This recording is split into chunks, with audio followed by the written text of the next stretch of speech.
Football at 4, 97.3 ESPN here on the Boardwalk Honda Hotline.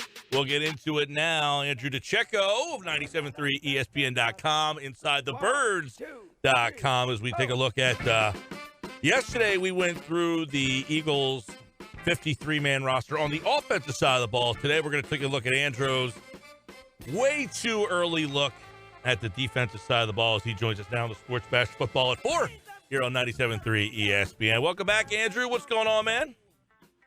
How are you? All is good, and football, of course, lives on all the way through. InsideTheBirds.com is where you can check out the full 53-man roster. We're going to look at that now as well. And, yesterday we kind of touched on the offensive side of the ball, but today we're going to go to the deep side of the ball, which they really focused on a lot in free agency. So let's kind of dive into Andrew's way too early roster projection for the Eagles defense. Let's start on that defensive end spot, which a lot of people, Jadeveon Clowney is still available out there. They've been kind of linked to him, but haven't heard a lot about that in the last week or so. So let's start with that. Where do you see Jadeveon Clowney? Is he a guy that you think is a must-get, or do you like what they already have on this roster at that position? Well, I've always been a big proponent of letting your young players play, right? So you have Josh Sweat, who's a fourth-round pick, and you have Sharif Miller, who invested a fourth-round pick in last season. He only played one game last year. But I think we should let it play out in the summer. And if you really want to add some competition, maybe add a guy like a Vinny Curry or even an Everson Griffin, kick the tires on him perhaps, but give Josh Sweat and give Sharif Miller an opportunity to really eat up those snaps. All right, so you look at Clowney, and obviously they've been kind of tied to him. I mean, there was a report last week that they were one of the teams. You also, on this team, already have a pair of guys who would get a lot of playing time. Brandon Graham, Derek Barnett. Josh Sweat is interesting. He got some playing time late in the year last year. What kind of role do you think Josh Sweat is ready for? Well, I think he can be ready to take on that third end role. I mean, if you look at what he did last season, his numbers were very comparable to Vinny Curry as far as snap counts. I believe Vinny played 38% of the snaps, and Josh played about 35% of the snaps, and he had 4 sacks versus Vinny's 5. Josh Sweat took a tremendous step forward. He stayed healthy for all 16 games. I think that he could be he can be one of those focal points, kind of one of those breakout players. I think he can have anywhere from 6-7 sacks this season. And let's not forget about Janardan Avery, who the Eagles traded a 4th-round pick for at the trade deadline last season. He's more of that in the changeup role. He's not very big. He's 6 foot 250. But I think that when you invest that kind of draft capital in a player, you certainly have a plan for him. He only played 33 snaps last season on defense as he was trying to, get his bearings as the season went on. But he'll be in play also. It's very interesting you brought up Avery because I was going to go in that direction, but it kind of relates to because you stated they used some draft capital to go out and get him, knowing that it would be some sort of a project. Where would you say he is compared to Sharif Miller, who they drafted, and he didn't really pop at all last year? Well, it's hard to say where Sharif stands as far as his development because we haven't had any kind of off-season activities. But Janardan Avery is obviously going to be a little bit ahead of Sharif having that experience with the Cleveland Browns. But Sharif Miller is an intriguing player. He needs to add some size. I believe he came in. He was 6'4", about 250-ish. But you kind of like to see him around the 260 range to play that 4-3 end. I think that he needs to get an opportunity to play. But, I mean, all three of those guys, you really need to see what you have in them this summer before you go ahead and look to add a Jadeveon Clowney or an Everson Griffin or even bring back a Vinny Curry. Andrew DiCecco, Football at 4. What about Vinny Curry? What do you think about him in terms of is it just a matter of time before he can't find a job? Well, he hasn't found a job, but that the Eagles just go calling and say, look, we want to bring you back. And if so, does he bump Josh Sweat's role back a little bit, or do they want to see what Sweat can do first before they make a decision on Curry? Well, just on numbers alone, I think it's only a matter of time before Vinny Curry ends up back on the Eagles. As far as his role, I think Josh Sweat has shown that he's able to kind of shoulder more of a workload and he's able to stay healthy, which was, a big concern going into last season. you have to really move forward with some of these young players. I think that Vinny he'll add some competition. And I think, if you look at Jeff Mosher's 53 when compared to mine, he actually has Vinny on the roster. I think that he'll have every opportunity to make the roster, and he's going to give you that veteran presence to kind of eat up some of those snaps. But I'm really intrigued by some of the young talent that they have there. Going back to Vinny Curry, Pro Football Focus has a stat for him last year when it's the win rate on pass rushers versus two or more blockers, and he's 5th in the league, right behind Nick Bosa, Joey Bosa, J.J. Watt. So for that value last year, he brought a lot to the table, and I'm assuming that he would get a similar type contract. So to me, it seems like value-wise, Vinny Curry is a no-brainer. Yeah, you have to bring him in. And, going off of his numbers from last season, he had a tremendous year. He had 5 sacks, and he hadn't had that many since 2014. You have nothing to lose by bringing him in. I think he makes the unit better, but I don't think that he should be eating into the younger players' snaps and kind of hampering their development. All right, Andrew. Another guy, too, that is on your list as a pup player is Deshawn Hall, who I think a lot of people forgot about him, but he was, in the preseason last year was a guy people kind of had their eye on, and you wonder, what kind of development is he at right now, and how do they view him? Yeah, Deshawn Hall, he really came on last preseason. He's a guy that he was with the Carolina Panthers. It didn't quite work out. He needed to get bigger, needed to get stronger. He was very lanky. He's had a special teams role early on with the Eagles, and then he really took that leap last summer as a pass rusher. So I've always been really high on Deshawn, moving, as the summer progressed last year. And I kind of really didn't understand why he didn't get as much playing time as some of the other guys, because early in the season, if you remember, there wasn't a whole lot of pass rush being generated. And you had this guy who was lighting it up essentially in the preseason, against top level, in some cases against some top level offensive linemen. You kind of wondered why he wasn't out there. But I think moving forward, I think he's very much in their plans. It's just a matter of him getting healthy. Unfortunately, he suffered that injury at the last game of the season. With Derek Barnett, they picked up his option, and you could say he's been a little underwhelming. I mean, how big of a season do you think this is for him? And is this a do or die type of situation with this specific organization? It's a huge season for Derek Barnett. Obviously, he has 14 career sacks, and that's not what the Eagles envisioned when they took him in the first round in 2017. But, I mean, when you really look at the numbers, he had 6.5 sacks last season, very quietly, actually. And when compared to his first 2 seasons, he had 7.5. So I think you see some progression there with Vinny, and he did that in 14 games. So you want to see him stay healthy. But I don't know if he'll ever be a double-digit sack guy. I kind of always wondered that when they drafted him. But he's going to be a player that's going to give you that hustle, and I think that once he continues to add that strength, I think that he's going to be a player that I don't necessarily think that a breakout season isn't on the horizon for him. I think that he very well can put it all together this season, and he really has to.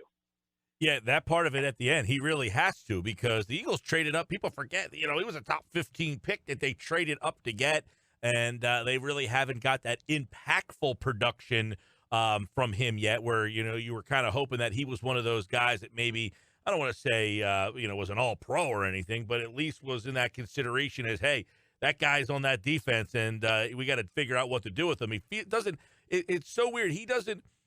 It's like people don't know what to think about him yet. A lot of it is because of the injuries, but if he's been healthy, would we think about him differently? I don't know. I think you would think of him differently if he was healthy. There's been certain things that I've seen from him, the motor, the hustle. He's got to work on that anger and that aggression, because that's gotten him and the Eagles into trouble. If you can recall, I believe in the Green Bay game, some of those things, those maturity concerns, that can't happen. But I have seen enough flashes from Derek that I think that he could be in for a breakout 2020 season. All right, let's go to defensive tackle, because Andrew, this might be the best, the biggest, most depthful spot on the roster here is this defensive tackle spot. Fletcher Cox, Hargrave, who they brought in free agency, Malik Jackson coming back off that injury, Hassan Ridgeway, and you mentioned Raekwon Williams is the guy who you like as possibly a dark horse player. You have him making the roster. So that's 5 defensive tackles. I wonder how all these guys are going to get playing time. What's the rotation look like? How do they make it work? We had Malik Jackson on a couple of weeks ago. I asked him directly, are you interested in playing some defensive tackle? he said he would do what the team asked him, but he would much prefer to be a part of a three-man defensive tackle rotation. So what do you see about this defensive tackle position that makes it potentially one of the best ones on the roster? Well, to your first point, I think that I kept 5 on there for multiple reasons. One being the injury concerns, that the injuries, that history that has ravaged the position in recent years. You've had to rely on the Bruce Hectors and the Trayvon Hesters and the Albert Huggins and Anthony Rush. Actually, Anthony Rush, the Eagles were fortunate to get him back. If you remember, they released him early in the offseason last year, and injuries mounted, and they needed to get him back, and he was able to play a key role. He appeared in 9 games for them.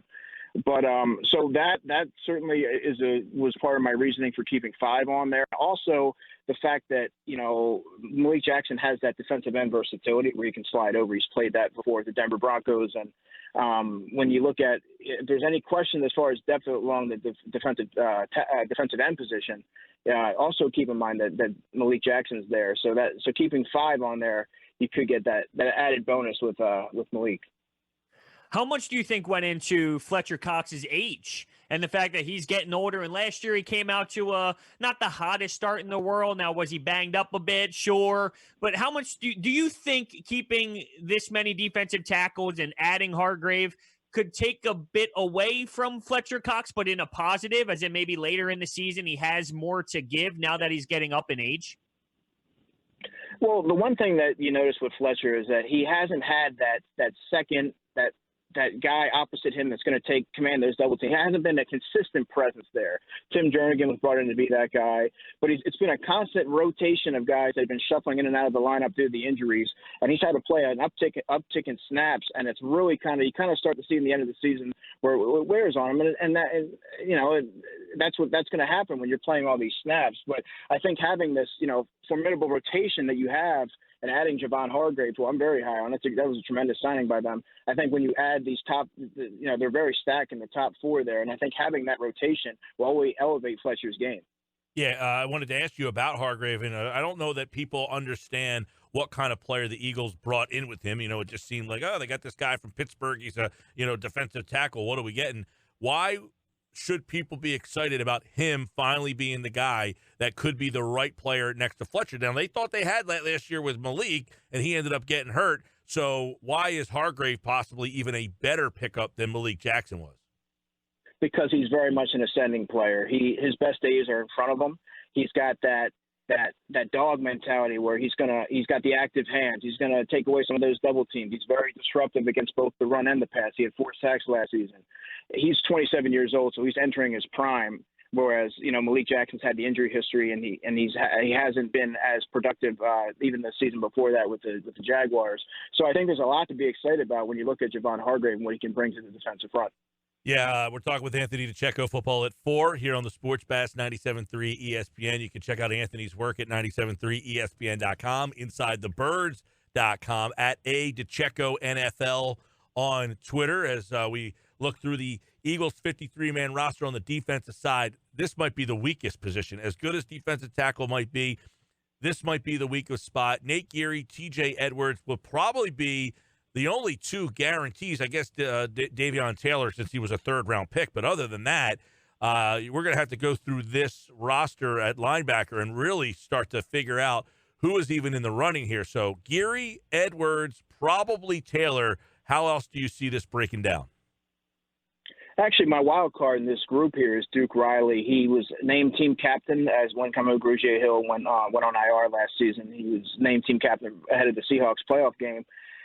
He was a team captain at LSU. He started 16 games for the Falcons, and he wasted little time, endearing himself to his teammates here in Philadelphia, being given the captain reins there. So I think that when he has a playbook down now, he fits that mold where he's not very big. All right, he's 6'1". I think he's about 230. He moves very well. He's a fast-flowing linebacker. He covers a lot of ground.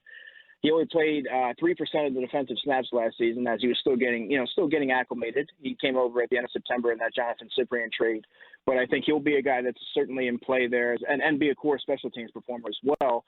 And then when you look beyond that, Jatavis Brown was signed as a free agent. He had a very productive 2018 season. He had almost 100 tackles. he played opposite Kyle Emanuel and Denzel Perryman, but he's also had multiple ankle injuries, and he's had trouble staying on the field for various other reasons, injury concerns. He's also undersized, about 5'11", 225. He runs very well. Very well, but he struggles when he can hand on a little bit, and it's we're going to challenge for him. But just a control player, very little discipline. I think that like higher than I was to say that season. We got a little bad connection there with Andrew. We'll pop him back on, but I wanted to follow up with the Duke Riley. He just was talking about Duke Riley there. Riley, people don't realize this, and he reminded me, he was a third-round pick out of LSU. He was the 75th pick overall. We're going back and forth about a 53rd pick. This guy was 75th, and we're like, hey, at 75, you can get a guy. This guy was the 75th pick. He was a third-round pick. They traded for him last year in exchange for Jonathan Cyprien. Cyprien was a guy that people liked and thought was going to have a role in the Eagles' defense, never really materialized, and they went out and brought this guy in.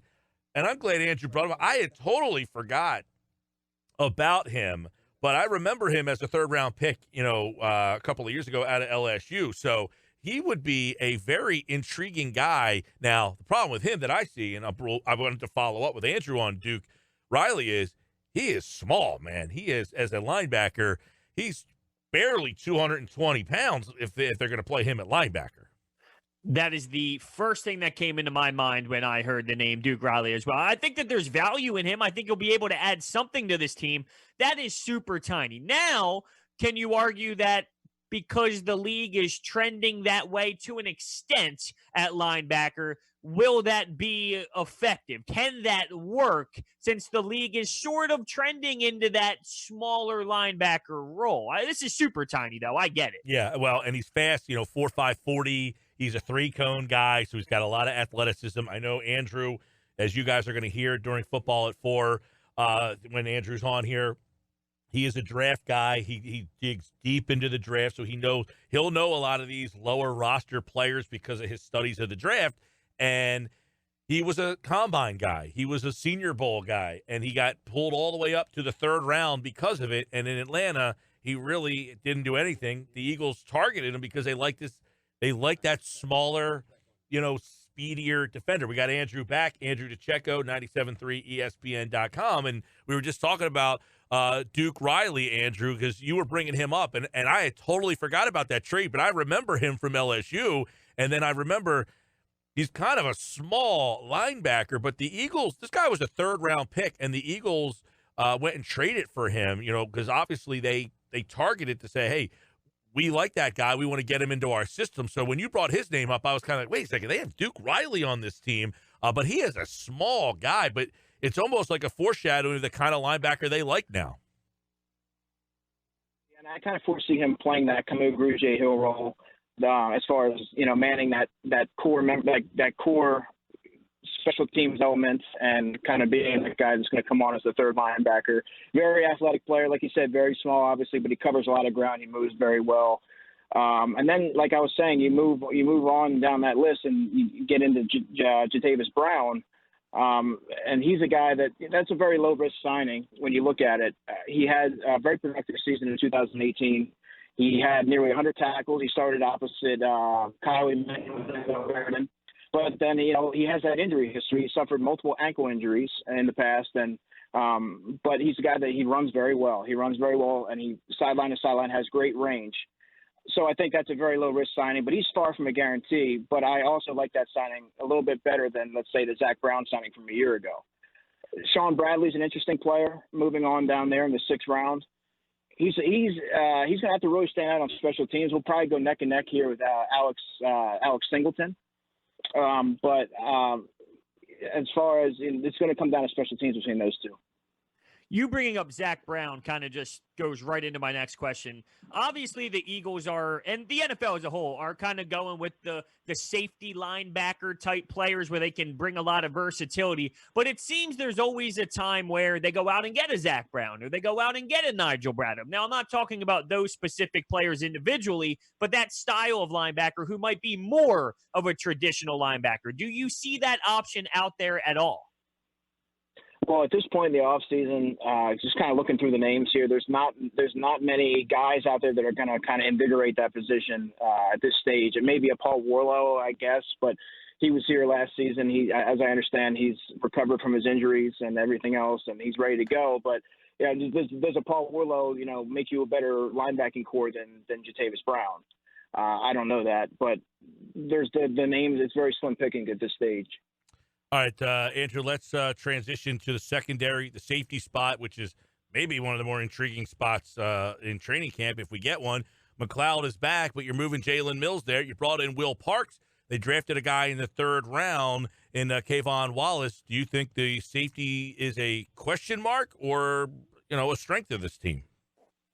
Well, I wouldn't call it a strength. I consider it optimistic. I'm optimistic about the safety outlook because Will Parks obviously comes over from the Denver Broncos. Very versatile player, can play corner, slot, safety.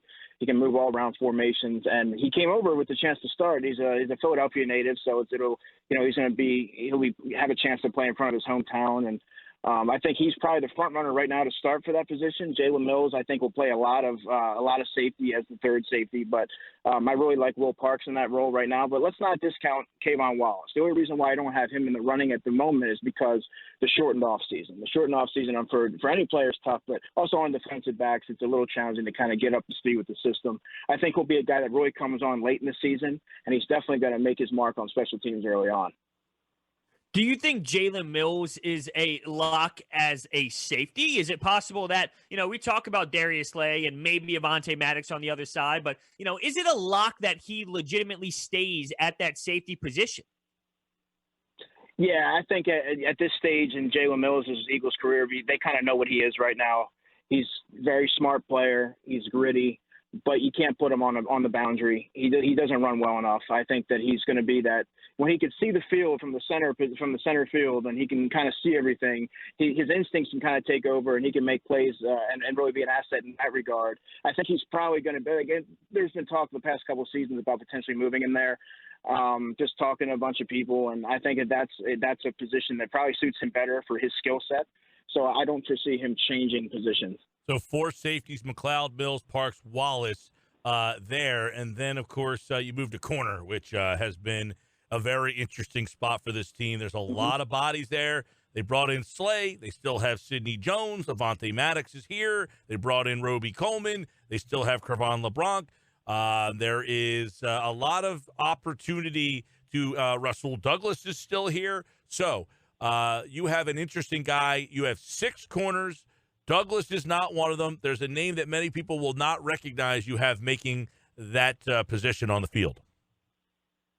Yeah, Elijah Riley, the corner from Army. When I think I was talking to you a few days ago about this, when I saw him at the East-West Shrine Bowl, I thought he was a safety. He's 6 foot, about 205, moves very well, but he covers a lot of ground. And if you look at his numbers in college, I think he had over 200 tackles, 6.5 sacks, a number of interceptions. Like, he was all over the field, and he gives you that safety versatility as the sixth, in theory, as the sixth corner. And he gives you more like a new developmental project to kind of overtake the Rasul Douglas experiments. I think, if they're not able to trade him in the offseason or late in August, I think that they may just end up parting ways and trying to take on a younger player. I think Elijah Riley. And also, let's not forget Craig James, who made some plays last year. He was pressed into duty, and he's very good on special teams. What do you think about Trevor Williams? This was a name that me and Gil, we didn't even realize he was on the roster until about a week or two ago. How did he slip through the cracks? Is that a possibility over Rasul Douglas? If there is a shot for one of those two guys to squeak in there, is he a possibility at all? He's another intriguing name. I think will certainly be in the mix. He had a very good career. He had a very good, he showed flashes with the Chargers. Obviously, injuries have really kind of hampered his career. But I think that he has all the intangibles. He has great size. He moves very well. He's a tough kid. I think that he'll have every opportunity to get a spot. But it's gonna be very interesting to see for that sixth spot, assuming that there is a sixth spot, right? So I think that it could come down to Riley, and it could come down to Craig James, Rasul, and Trevor Williams. So it's going to be interesting to see how that plays out. All right, check out InsideTheBirds.com for his 53-man roster full predictions. There you go. 6 corners, 4 safety, 6 linebackers, 5 D tackles, and 5 defensive ends. He's got his full 53-man roster predictions up. Andrew DiCecco, football at 4 here on the Sports Bash Live 97.3 ESPN. And, of course, the NFL never stops. We'll do some more NFL tomorrow. And, Andrew, like all guests, appeared via the Boardwalk Honda hotline. Thanks, pal. No problem, guys. Take it easy. Yeah, man, and good stuff from him.